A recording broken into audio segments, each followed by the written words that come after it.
చూడండి ఇట్లా నీట్గా పడాలి ఒకవేళ పడితే ఏమైనా చేప ఉన్నా వచ్చేస్తుంది అప్పుడే మనకు చేపలు కూడా పడుతుంది లేదని ఇట్లా తాడు పట్టుకుంటే చెప్పొచ్చు అనమాట మన చేపల కాలం లాగా తగులుతూ ఉంటాయి నిదానంగా ఇట్లా లాక్కోవాలి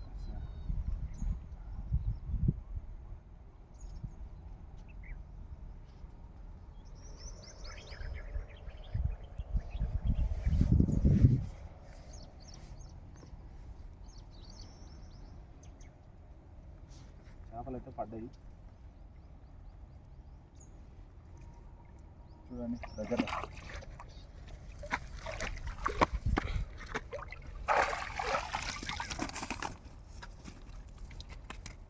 చూడండి అన్ని చిన్న చిన్న చేపలే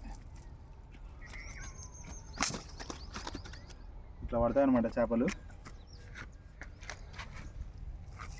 చూస్తున్నారు కదా రకరకాల చేపలు కావు ఒకటే పాంప్లెట్లే అన్ని పావు కేజీ సైజ్ చేయండి ఓకే ఫ్రెండ్స్